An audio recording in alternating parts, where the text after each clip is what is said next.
Welcome to Nanak classes. दोस्तों, Nanak classes के YouTube channel पे आपका स्वागत है। आज राजस्थान जीके की ऐतिहासिक क्लास 200 नंबर में क्लास है हमारी। प्रतिदिन 50 क्वेश्चनों की ये क्लास होती है और परीक्षाओं में सबसे ज्यादा रिपीट होने वाले क्वेश्चन आपको यहाँ रोजाना 9 बजे मिलती है। तो कंटिन्यू जब आपको वापस क्लासेस शुरू कर दी जा चुकी है और जो भी विद्यार्थी देखिए आपके एग्जाम, चाहे आपका पीटीए एग्जाम है, लाइब्रेरियन एग्जाम है, रीट का फर्स्ट ग्रेड सेकंड ग्रेड, सब एग्जामों की दृष्टि से ये क्लास बहुत महत्वपूर्ण होती है। यानी राजस्थान का कोई भी एग्जाम हो, वनपाल, वन रक्षक, सीएटी जो भी होगा, सबके लिए इंपॉर्टेंट है। तो स्टार्ट करता हूं मैं बिना कोई वक्त जाया करे। वीडियो को लाइक और शेयर जरूर करना सारे विद्यार्थी ज्यादा से ज्यादा, ताकि राजस्थान के हर एक तबके के विद्यार्थी के पास अपनी छोटी सी मुहिम वाली क्लास पहुंच सके। तो स्टार्ट करते हैं आज के क्वेश्चन। बहुत ही खास और महत्व के क्वेश्चन है, खास करके रीट एग्जाम के लिए।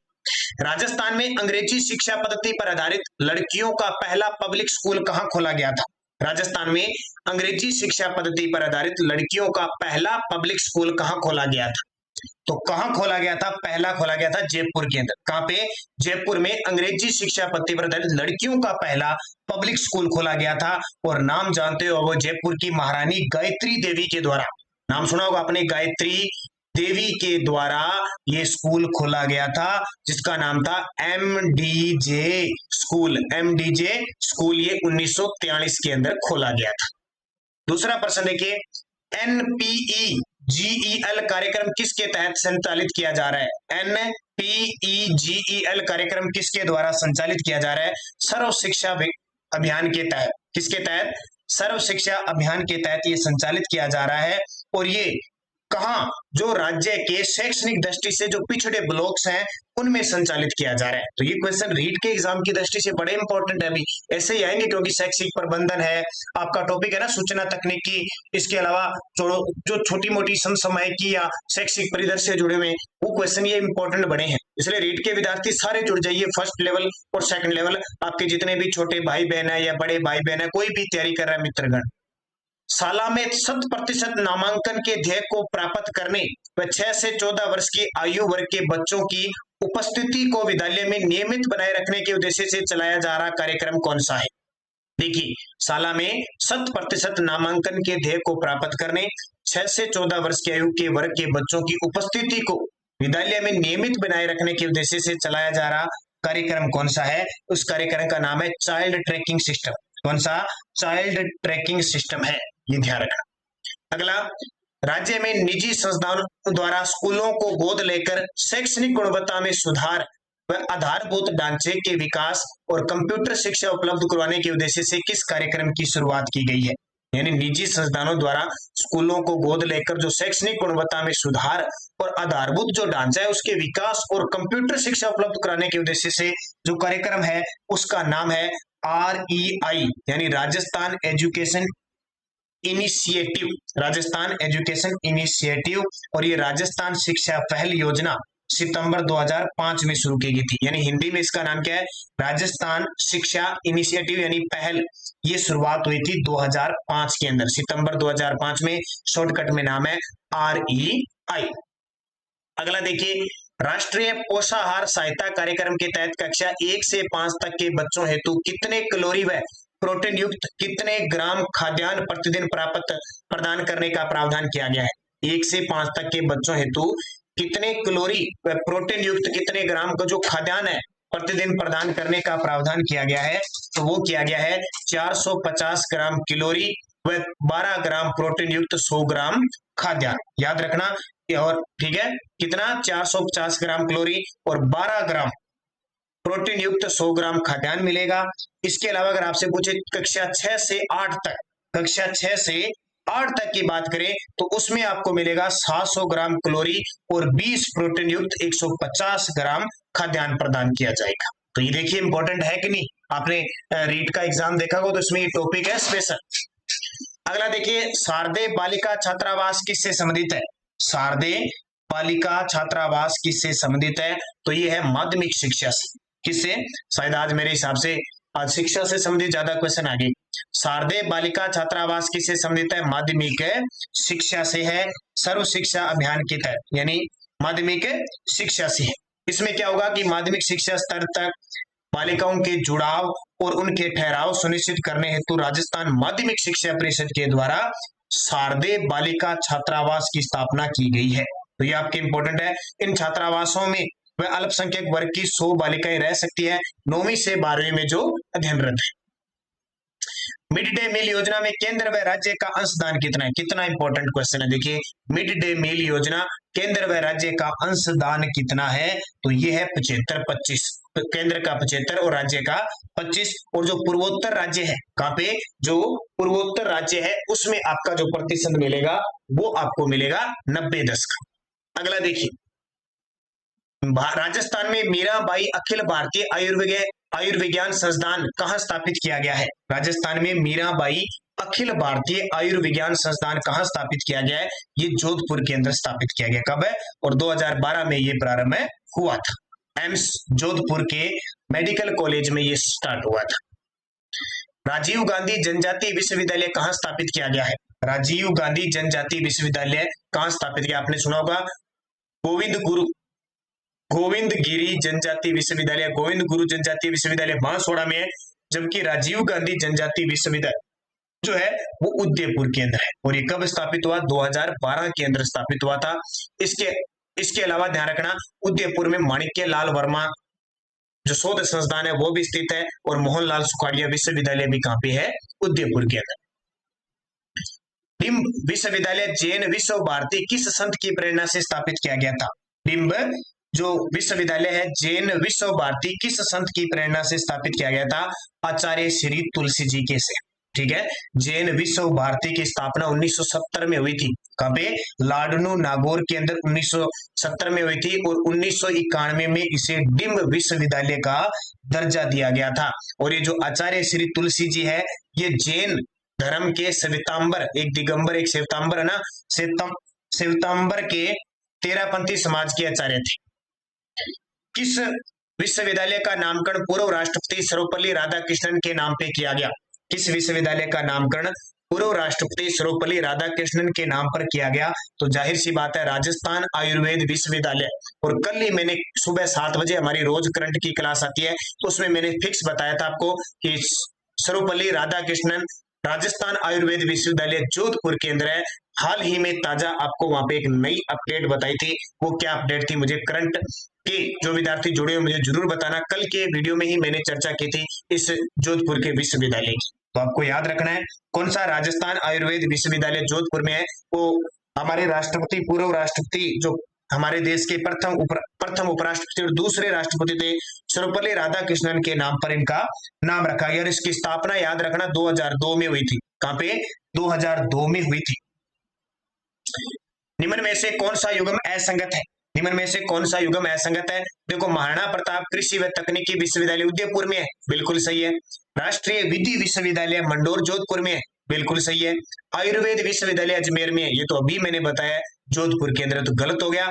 जगत गुरु रामानंदाचार्य राजस्थान संस्कृत विश्वविद्यालय जयपुर के अंदर है, तो ये सही है सारे। ये अभी मैंने सर्वपल्ली राधाकृष्णन आपको बताया जोधपुर में। डाइट्स की स्थापना का कार्य किस सन से प्रारंभ हुआ था? डाइट्स की स्थापना का कार्य किस वर्ष, यानी डाइट्स जो डाइट है, डाइट ये संस्थाएं हैं, इनकी नोडल एजेंसी SIERT है, जिसका मुख्यालय उदयपुर के अंदर है। और राज्य के सभी 33 जिलों में डाइट स्थापित हो चुके हैं डिस्ट्रिक्ट लेवल पे। इसकी शुरुआत 1987 से हुई थी। कब से? 1987। जागती जोत पत्रिका का प्रकाशन किसके द्वारा किया जाता है? जागती जोत बड़ा ही फेमस पर्सन है। जागती जोत पत्रिका का प्रकाशन किसके द्वारा किया जाता है? तो राजस्थानी भाषा व संस्कृति अकादमी जो कहां पे है? बीकानेर के अंदर है, इसके द्वारा जागती जोत पत्रिका का प्रकाशन किया जाता है। जबकि मधुमती का राजस्थान साहित्य अकादमी के द्वारा किया जाता है। आरटीई का संबंध किस आयु वर्ग से है? आज सारे प्रश्न शायद शिक्षा जगत से ही आपको मिलेंगे, और रीट एग्जाम, सेकंड ग्रेड और फर्स्ट ग्रेड, इन एग्जामों की दृष्टि से बड़े इंपॉर्टेंट है। तो 6 से 14 वर्ष के बच्चों को आरटीई के तहत, और निजी जो संस्थानें हैं उसमें आपको पता है 25% सीटें इनके लिए स्पेशल आवंटित की जाती है, वो भी आपको याद रखना है। अगला प्रश्न देखिए। अच्छा, अगला प्रश्न आ गया आपके लिए, राजस्थान की प्रमुख नगदी फसल। अब कुछ फसलों से प्रश्न आ जाएंगे। नगदी का मतलब ज्यादा दिन तक नहीं रख सकते, उसको बेचा जाता है, सारा घर पे नहीं रखा जाता, हम बेचने के लिए व्यापारिक तरीके से करते हैं। देखो गेहूं तो खाने के लिए होती है, बाजरा भी होती है, मक्का भी चारा और सब के लिए होता है, लेकिन कपास है वो हम रखते हैं, लेकिन थोड़ा बहुत रखते हैं, नगदी फसल है। कपास काली मिट्टी में खास करके होती है, राजस्थान की दक्षिणी पूर्वी क्षेत्र में, राजस्थान में कपास की एक श्री गंगानगर हनुमानगढ़ में होने वाली एक किस्म है जिसको हम कहते हैं अमेरिकन कपास, शॉर्टकट में कहते हैं नरमा, और खरीफ की फसल है कपास, जिसे सफेद सोना भी कहा जाता है। अमृता देवी मृगवन कहाँ स्थित है? अमृता देवी मृगवन कहाँ स्थित है? तो अमृता देवी मृगवन है खिजड़ली जोधपुर के अंदर। कहाँ पे? खिजड़ली जोधपुर के अंदर। अमृता देवी का नाम सुना होगा आपने, 1730 में जोधपुर के जिले के खिजड़ली गांव में बलिदान, उस समय जोधपुर के महाराजा थे अभय सिंह, जोधपुर के महाराजा अभय सिंह, उनके समय खिजड़ली बलिदान हुआ था। और राजस्थान में पर्यावरण के क्षेत्र में, वन पर्यावरण के क्षेत्र में सबसे बड़ा जो पुरस्कार दिया जाता है अमृता देवी पुरस्कार दिया जाता है, जिसमें एक व्यक्ति विशेष को 50,000 रुपए और एक संस्था को 1,00,000 रुपए दिया जाता है, तो ये याद रखना। और आपसे पूछे राजस्थान में मृगवन टोटल कितने हैं? 7 मृगवन है।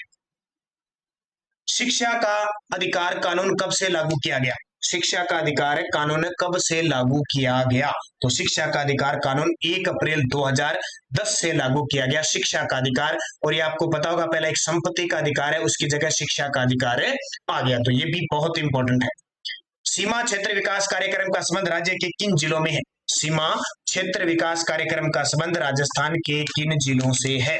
तो सीमा क्षेत्र का मतलब हम जानेंगे, तो एक तो गंगानगर आता है, एक बीकानेर आता है, एक जैसलमेर आएगा और एक बाड़मेर आएगा, 4 ही आएंगे। तो देख लो किसमें ऑप्शन है, गंगानगर, बीकानेर, जैसलमेर, बाड़मेर में। और ये योजना ध्यान रखना, सीमा क्षेत्र विकास कार्यक्रम 1993 से केंद्र सरकार की 100% सहायता के अंतर्गत शुरू किया गया कार्यक्रम है। इसमें आपने देखा होगा, जैसे मैं आपको बताता हूँ, हमारा जो गांव है श्री गंगानगर की रावला तहसील के अंदर, आपने कोई बहुत सारे विद्यार्थियों ने सुना होगा गांव खानोवाली है, वो बॉर्डर एरिया के पास आता है। हम जिस गांव से बिलोंग करते हैं, खानोवाली है, कुछ कैंडिया वगैरह, तो यहाँ बीएसएफ के द्वारा हमें हर वर्ष कुछ न कुछ गांव के विकास के लिए दिया जाता है, और बीएसएफ का हम तय दिल से धन्यवाद करते हैं। हमारे गांव के अंदर स्पेशल पिछले 4-5 सालों से इनके सहयोग से एक लाइब्रेरी चल रही है, पूरे ग्रामीण और जितने भी हमारे गांव के जो लगे हुए स्टूडेंट लग रहे हैं और लगे हुए, उनसे हमने आर्थिक सहयोग लिया और एक बड़ी शानदार तरीके की लाइब्रेरी हमारे गांव के अंदर संचालित है, जहां से लगभग मान चलो 2015 से ये लाइब्रेरी स्टार्ट हुई थी, और अब तक 10 बच्चे उस लाइब्रेरी से जुड़ के उनका सिलेक्शन हो चुका है अलग अलग विभाग में, जिसमें से मैं भी खुद एक वहां से जुड़ा हुआ था। तो बीएसएफ एक बड़ा काम करती है, लेकिन वो गांव सजग हो, उनके गांव के सरपंच, उनके ग्रामीण लोग, युवा अगर सजग हो तो उसका फायदा उठा सकते हैं। वो इसी क्षेत्र कार्यक्रम के तहत हमें क्या करते हैं कि आर्थिक सहायता देते हैं सरकार की तरफ से, लेकिन बहुत सारे गांव इसका फायदा उठा जाते हैं, कई नहीं उठाते। हमारे ग्रामीण जो लोग हैं, हमारे गांव के सरपंच है, युवा है, बड़ा फायदा उठाते हैं, जो भी राशि, जो भी सामान वगैरह देते हैं खास करके स्कूलों में, और उसका बड़ा फायदा उठाया जाता है। तो जिन जिन ग्रामीण क्षेत्र जो भी सीमा क्षेत्र से जुड़ा हुआ है, और जहां जहां ये बीएसएफ के द्वारा सिविल एक्शन प्रोग्राम किए जाते हैं, उनका अब फायदा उठाइए, बीएसएफ का सहयोग कीजिए, हमारी बॉर्डर लाइन पे जितने भी जवान है उनका पूरा सहयोग कीजिए, और हमारे गांव के युवाओं द्वारा बड़ा सहयोग किया जाता है खास करके। अगला प्रश्न देखिए, डांग क्षेत्रीय विकास कार्यक्रम निम्न जिलों से संबंधित है। डांग नाम आ गया, डांग की रानी करौली, और डांग क्षेत्र कौन सा है? जहां चंबल नदी बहती है खास करके। तो देखो जोधपुर आ गया, नहीं है, उदयपुर नहीं है, नागौर नहीं है, सीधा ही है कोटा, बूंदी, सवाई माधोपुर, धौलपुर। इसको डांग या कंदरा क्षेत्र भी कहते हैं, और ये केंद्र सरकार के द्वारा 1987-88 में शुरू की गई थी 8 जिलों के अंदर। ठीक है, इसमें जिले कितने थे? 8। ऊपर से लग जाओ, भरतपुर से लेकर और लास्ट झालावाड़ तक आते हैं। नया सवेरा है, नया सवेरा क्या है? तो नया सवेरा है डोडा पोस्ट से पूर्ण नशा मुक्ति कार्यक्रम। भारत सरकार द्वारा 2016 के पश्चात डोडा पोस्ट जो 13 व्यसनियों से उनका नवीनीकरण नहीं किए जाने के बाद ये नशा मुक्ति वगैरह का 2014-15 से 17 जिलों को चयनित करके और ये काम किया जा रहा है। और इसके अलावा जो हथकड़ शराब निकालते हैं ना, हथकड़ शराब, हथकड़ का मतलब हाथ से निकाली हुई, चोरी छुपे अवैध रूप से निकालते हैं, उनके लिए भी सरकार के द्वारा, अपनी राजस्थान सरकार के द्वारा नवजीवन योजना शुरू की गई है। मुख्यमंत्री निःशुल्क दवा योजना राजस्थान में लागू की गई थी, तो इसको तो आप जानते ही हो। 2 अक्टूबर 2011 से वर्तमान में इसका नाम बदलकर मुख्यमंत्री निःशुल्क दवा योजना राजस्थान और भी बढ़ाकर लगभग दवाइयां अब फ्री करनी स्टार्ट कर दी है। और आपको पता है इसकी शुरुआत जब ये 2 अक्टूबर 2011 से हुई थी, करौली और दौसा से हुई थी। राजस्थान में क्रियान्वित उस स्कीम का नाम बताइए जिसके अंतर्गत अनुसूचित जाति, जनजाति, पिछड़ा, विशेष पिछड़ा वर्ग, सामान्य जाति के बीपीएल अभ्यर्थियों को अखिल भारतीय सिविल सेवा की परीक्षा, राज्य की सिविल सेवा परीक्षा में चयनित होने तथा आईआईटी, आईआईएम, राष्ट्रीय स्तर के मेडिकल कॉलेज में अभ्यर्थी के प्रवेश होने पर नगद प्रोत्साहन दिया जाता है। सारे जानते हो अनुप्रति योजना, और वर्तमान में खास करके अनुप्रति योजना बहुत शानदार तरीके से चल रही है। पहले प्रवेश दिया था, अब क्या कर दिया सरकार ने, इसको चेंज करके सीधे आवेदन करवाए जाते हैं और जो इंस्टीट्यूट है उनके द्वारा सीधा कोचिंग करवाई जाती है। जैसे मान के चलो पिछले बजट में 7,000 थे, अब की बार सरकार ने इसको बढ़ाकर 15,000 आवेदन कर दी। देखा होगा आपने, अनुप्रति कोचिंग योजना अभी भी फॉर्म भरे जा रहे हैं। अखिल भारतीय खादी व ग्रामोद्योग बोर्ड की स्थापना की गई थी। अखिल भारतीय खादी व ग्रामोद्योग बोर्ड की स्थापना कब की गई थी? तो ये देखो, इसकी स्थापना 1955 को हुई थी। ये प्रश्न कई बार आता है। तो 1955 में कौन सी योजना थी? प्रथम पंचवर्षीय योजना थी, 1951 से लेकर 56 तक चली थी। सहकारी साख समितियों का ढांचा कैसा होता है? सहकारी साख समितियों का ढांचा कैसा होता है? तो सारे जानते हैं त्रिस्तरीय होता है। कैसा होता है? त्रिस्तरीय। और आपको पता है त्रिस्तरीय में एक तो आ जाता है अपने राजस्थान का अपेक्स बैंक, नाम सुना होगा ना अपेक्स, हम सीधा सुन लेते हैं लेकिन इसका पूरा नाम क्या है? राजस्थान राज्य सहकारी बैंक लिमिटेड। ठीक है, राजस्थान राज्य सहकारी बैंक लिमिटेड। अपेक्स की स्थापना कब हुई थी? 1953 को हुई थी। एक होता है केंद्रीय सहकारी बैंक, एक होता है केंद्रीय सहकारी बैंक। अब ये अपेक्स का मुख्यालय कहां पे है? जयपुर के अंदर। केंद्रीय सहकारी बैंक होते हैं जिला सहकारी बैंक। ठीक है, ये स्टार्ट हुए थे 1995 में, इनकी शुरुआत हुई थी। और एक होता है प्राथमिक शाख सहकारी बैंक, प्राथमिक शाख है समितियां। ठीक है, ये ग्राम सेवा सहकारी समिति भी इन्हें कहते हैं। तो त्रिस्तरीय हो गया। राज्य का पहला हेरिटेज होटल, राज्य का पहला हेरिटेज होटल कौन सा है? अजीत भवन जोधपुर में। तो अजीत भवन जोधपुर में हेरिटेज होता क्या है कि राज्य सरकार के द्वारा उन किलों या महल को हेरिटेज होटल का दर्जा दिया जाता है जो 75 वर्ष से अधिक समय से अस्तित्व में हो और अब होटल के रूप में उपयोग में आ सके। तो अजीत भवन जोधपुर राजस्थान का पहला हेरिटेज होटल है। राजस्थान में सबसे लंबी जल परिवहन सुरंग कौन सी है? तो राजस्थान में सबसे लंबी जल परिवहन सुरंग है मानसी वाकल सुरंग। कौन सी? मानसी वाकल सुरंग। और ये किसके द्वारा तैयार की गई है? हिंदुस्तान जिंक लिमिटेड के द्वारा। हिंदुस्तान जिंक लिमिटेड के द्वारा लगभग 4.6 किलोमीटर लंबी है। ये सुरंग देश की सबसे लंबी जल परिवहन है, जल सुरंग है, ये ध्यान रखना। ठीक है, तो ये आपके लिए इंपॉर्टेंट होगी। इसमें क्या है कि हिस्सा है, जैसे लगभग मान के चलो 70% तो इसमें हिस्सा है उदयपुर को जल मिलता है, जबकि इसका 30% जल का उपयोग है हिंदुस्तान जिंक लिमिटेड का। तो ये आपके लिए इंपॉर्टेंट है। राजस्थान का राज्य पक्षी कौन सा है? बड़ा ही आसान प्रश्न, एग्जामिनर भी प्रश्न एक आधा पेपर में ऐसा डाल देता है, तो मैंने भी डाल दिया। राजस्थान का राज्य पक्षी गोडावन, और गोडावन को 1981-82 के अंदर राज्य पक्षी घोषित किया गया था। इसका वैज्ञानिक नाम पेपर में आता है कोरियोटिस नाइग्रिसेप, इसका वैज्ञानिक नाम है। सामान्य भाषा में इसे मालबोर्डी भी कहा जाता है, ध्यान रखना। और ये राष्ट्रीय उद्यान जो जैसलमेर है, इसके अलावा सौंकलिया, अजमेर और सोरसन बारा में मिलता है। निम्न में से असत्य कौन सा है? निम्न में से असत्य कथन कौन सा है? देखो, राजस्थान सशस्त्र दल का गठन 19 अगस्त 1950 को हुआ था, बिल्कुल सही है। मेवाड़ भील कोर का गठन 1910 खेरवाड़ा उदयपुर में हुआ था, ये गलत है, ये तारीख गलत है। हुआ खेरवाड़ा में था लेकिन ये 1841 में हुआ था। कब? 1841 में। राजस्थान पुलिस का गठन जयपुर में 1948 में हुआ था, बिल्कुल सही है, और 16 अप्रैल 1948 को। राजस्थान पुलिस अकादमी की स्थापना जयपुर में 1975 में हुई थी, बिल्कुल सही है, तो 2 नंबर गलत है, हो गया। मृदा स्वास्थ्य कार्ड योजना का शुभारंभ प्रधानमंत्री द्वारा कब व कहां किया गया? ये तो बहुत ही फेमस है पूरे भारत में। अपने राजस्थान के श्री गंगानगर का सूरतगढ़ जिला बड़ा प्रसिद्ध हुआ, 19 फरवरी 2015 को हुआ था। और इसमें जो नारा दिया गया था वो था स्वस्थ धरा खेत हरा, स्वस्थ धरा खेत हरा नारा दिया गया था। जयपुर जिले के पहले प्लांट हेल्थ क्लिनिक का उद्घाटन कहां किया गया? जयपुर जिले के पहले प्लांट हेल्थ क्लिनिक का उद्घाटन कहाँ किया गया? जोबनेर के अंदर। कहाँ पे? जोबनेर जयपुर में 2014 में, जहां श्री कर्ण नरेंद्र कृषि विश्वविद्यालय जयपुर वहां किया गया। राज्य का पहला एग्रो ट्रेड टावर कहां बनाया गया? राज्य का पहला एग्रो ट्रेड टावर कहां बनाया गया? तो ये बनाया गया श्री गंगानगर के अंदर। ठीक है, श्री गंगानगर में बनाया गया। इसके अलावा आपको पता होगा कोटा में भी है, जयपुर में भी है, अलवर के अंदर भी ये मंडियां स्थापित है। अगला प्रश्न देखिए, नारियल का सेंटर ऑफ एक्सीलेंस कहां बनाया जाएगा?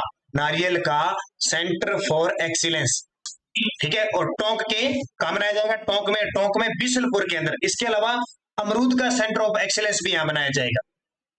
राजस्थान सौंफ का उत्पादन सर्वाधिक कहां होता है? राजस्थान में सौंफ का उत्पादन सर्वाधिक कहां होता है? तो सह से सौंफ और सह से सिरोही, याद रखना। कहां से? सिरोही के अंदर होता है सौंफ का उत्पादन, लगभग 40%। काली सिंध सुपर तापीय परियोजना को किस बांध से पानी प्राप्त होता है? बड़ा ही फेमस है और हाल ही में चर्चा में भी है, क्योंकि यहाँ पे 800 मेगावाट की अल्ट्रा सुपर पावर की एक ताप इकाई भी स्थापित की जाएगी। तो काली सिंध है कहाँ पे? झालावाड़ के अंदर, और इसको मिलता है काली सिंध बांध से जल। काली सिंध बांध से ही जल मिलता है, यह भी ध्यान रखना। राजस्थान राज्य विद्युत उत्पादन निगम द्वारा किस देश के आर्थिक सहयोग से गिरल बाड़मेर में राज्य में पहला लिग्नाइट गैसीकरण तकनीक पर आधारित 2x125 मेगावाट का विद्युत गृह स्थापित किया गया है? पढ़ते हैं ना कि राजस्थान का पहला लिग्नाइट गैसीकरण तकनीक पर आधारित, यानी लिग्नाइट आधारित जो ताप संयंत्र लगाया गया है, विद्युत यंत्र, वो गिरल बाड़मेर में लगाया गया। किसके सहयोग से? जर्मनी के सहयोग से। तो इसकी दोनों इकाइयों से उत्पादन प्रारंभ हो चुका है जर्मनी के सहयोग से। काली सिंध सुपर तापीय विद्युत परियोजना कहां स्थापित की जा रही है? तो अब आपको बताने की जरूरत नहीं है काली सिंध कहां पे है। तो काली सिंध झालावाड़ के अंदर है। कहां पे? झालावाड़ के अंदर। हिंद परियोजना कहां स्थापित की गई है? हिंद, ये उत्तर प्रदेश की भी हिंद परियोजना उत्तर प्रदेश की है। ये एनटीपीसी के द्वारा पीपरी उत्तर प्रदेश में संचालित की जा रही है। किस विद्युत परियोजना के लिए Barmer lignite mining company limited का गठन किया गया है? किस विद्युत परियोजना के लिए Barmer lignite mining company limited का गठन किया गया है? तो ये बादेसर लिग्नाइट आधारित सुपर थर्मल पावर प्रोजेक्ट है। कौन सी? बादेसर संयंत्र को लिग्नाइट की आपूर्ति, ये भी ध्यान रखना, लिग्नाइट कोयला अपने राजस्थान में आपसे पूछे कौन सा पाया जाता है? लिग्नाइट कोयला। इसकी आपूर्ति आपको कपूरडी, एक तो कपूरडी और एक नाम सुनोगा जालीपा, इनकी लिग्नाइट खानों से की जाएगी। राजस्थान सरकार की दूसरी गैस आधारित परियोजना कौन सी है? राजस्थान सरकार की दूसरी गैस आधारित परियोजना कौन सी है? Dholpur gas combined cycle power plant, और इसकी कुल उत्पादन क्षमता 110 मेगावाट की 3 इकाइयां इसकी इकाई स्थापित है। तो ये भी याद रखना। अगला देखिए, देश में सबसे अधिक संख्या में परमाणु रिएक्टर किस राज्य में स्थापित किए गए हैं? तो देश में सबसे अधिक संख्या में जो परमाणु रिएक्टर है वो राजस्थान के अंदर स्थापित किए गए 6 परमाणु रिएक्टर है। ठीक है, और देश का पहला और सबसे बड़ा न्यूक्लियर पावर करार भी इसको दिया गया रावतबाटा, जो चित्तौड़गढ़ में इकाइयों के रूप में बात की जाती है। राजस्थान में पोखरण में प्रथम बार भूमिगत परमाणु परीक्षण कब किया गया था? राजस्थान के पोखरण में प्रथम बार भूमिगत परमाणु परीक्षण कब किया गया था? तो 1974 में किया गया था। कब? 18 मई बात है 1974, उस समय किया गया था, प्रथम बार भूमिगत परमाणु परीक्षण किया गया था। ठीक है, उसके बाद 11 व 13 मई 1998 को पुनः किया गया था, 5 परमाणु परीक्षण फिर किए गए थे। तो दो चीजें आती है, इस समय अटल बिहारी प्रधानमंत्री थे, इस समय अटल बिहारी वाजपेयी विदेश मंत्री थे। राज्य के देवगढ़ स्थान पर राज्य की दूसरी पवन ऊर्जा परियोजना स्थापित की गई थी, देवगढ़ की जिले में। अभी ताजा 2022 के एग्जाम में आया हुआ है। प्रथम और द्वितीय दोनों याद रखना है। प्रथम की तो मैंने कल बात की थी, अमर सागर जैसलमेर, और दूसरी देवगढ़। देवगढ़ कहां पे? राजसमंद के अंदर है। कहां पे? देवगढ़, सॉरी प्रतापगढ़ के अंदर है। देवगढ़ प्रतापगढ़ के अंदर है, और इसकी जो इसका लोकार्पण हुआ था वो 2001 के अंदर हुआ था, और इसकी 2.25 मेगावाट इसकी क्षमता थी पहले। स्टाम्प पेपर्स के विकल्प के रूप में ई स्टैंपिंग सुविधा जयपुर में कब से प्रारंभ की गई? स्टाम्प पेपर्स के विकल्प के रूप में ई स्टैंपिंग सुविधा जयपुर में कब प्रारंभ की गई? तो 22 जुलाई 2011 से प्रारंभ की गई। अब ये सुविधा लगभग सभी राज्यों में है। राजस्थान का पहला वेंचर कैपिटल फंड कब प्रारंभ किया गया? राजस्थान का पहला वेंचर वेंचर कैपिटल फंड कब प्रारंभ किया गया? तो 12 नवंबर 2002 को। सार्वजनिक क्षेत्र की विद्युत मीटर कंपनी जयपुर मेटल्स की स्थापना कब हुई? बहुत बार पेपर में आता है क्या कि ये जो विद्युत मीटर कंपनी है, विद्युत कंपनी कहाँ पे? अपने मीटर कंपनी जयपुर में, यानी पानी के मीटर कहाँ बनते हैं? जयपुर में। तो इसकी स्थापना 1942 को हुई थी और अब निजी क्षेत्र को बेच दिया गया है। निम्न में से कौन सा युग्म असंगत है? देखो, रेल के डिब्बे भरतपुर, बिल्कुल। बिजली के मीटर, ये आ गया। अब ये है ना, बिजली के मीटर भी जयपुर, ये आ गया। टेलीफोन उपकरण भिवाड़ी अलवर, सही है। ग्राइंडिंग मशीन डूंगरपुर, ये गलत है। ग्राइंडिंग मशीन आपकी जो बनती है HMT अजमेर में निर्मित की जाती है। आम उपभोक्ताओं को गुणवत्तापूर्वक व आवश्यक उपभोक्ता सामग्री उचित कीमतों पर उपलब्ध करवाने हेतु शीर्ष स्तरीय संस्था राजस्थान राज्य सहकारी उपभोक्ता संघ की स्थापना कब व कहां की गई? तो कब व कहां की गई? तो ये 27 मार्च 1964 को जयपुर के अंदर की गई, जिसको हम क्या कहते हैं? कॉनफेड कहते हैं। याद रखना, कॉनफेड, राजस्थान राज्य सहकारी उपभोक्ता संघ की स्थापना 27 मार्च 1964 जयपुर में। और ताजा एक चीज मैं बता देता हूं, राजस्थान में जो RGHS है, यानी कर्मचारियों विधायकों के लिए, पेंशनरों के लिए, उसके लिए जो नोडल एजेंसी काम कर रही है वो कॉनफेड कर रही है। प्रदेश के किन जिलों में फूड क्राफ्ट इंस्टीट्यूट संचालित है? प्रदेश के किन जिलों में फूड क्राफ्ट इंस्टीट्यूट संचालित है? अजमेर और उदयपुर के अंदर, ठीक है। इसके अलावा सवाईमाधोपुर और सुमेरपुर पाली में भी है। आज का अंतिम प्रश्न, राज्य महिला निधि के प्रमुख प्रावधानों के संबंध में कौन सा कथन असंगत है? हर प्रकार के क्वेश्चन दे दिए मैंने। राज्य महिला नीति के प्रमुख प्रावधानों के संबंध में कौन सा कथन असत्य है? तो देखो, समान कार्य के लिए समान वेतन, बिल्कुल। यौन उत्पीड़न के प्रति संरक्षण, बिल्कुल। बाल विवाह को रोकथाम, ये इसमें शामिल नहीं है। महिला स्वयं सहायता समूह और सहकारी समितियों के गठन को प्रोत्साहन, ये भी 3 नंबर में है। आपको याद रखना है, राज्य की प्रथम महिला नीति 8 मार्च 2000 को जारी की गई थी, 8 मार्च 2000 को, और नई महिला नीति 2001 में जारी की गई। तो ये आपके 50%, और भी आगे कई परसेंट, 2-3% सीधा पढ़ लेते हैं। आपको बता देता हूं, राजस्थान में सीधे लाभ हस्तांतरण योजना के तहत भामाशाह कार्ड कब जारी किया गया? तो ये जो भामाशाह कार्ड है, इसकी शुरुआत कब हुई थी? 15 दिसंबर 2014 से इसकी शुरुआत हुई थी, और पहली बार अजमेर में ये श्रीमती संपत्ति देवी को प्रदान किया गया था। अब भामाशाह कार्ड की जगह हमारे क्या चल गया? जन आधार कार्ड चल गया।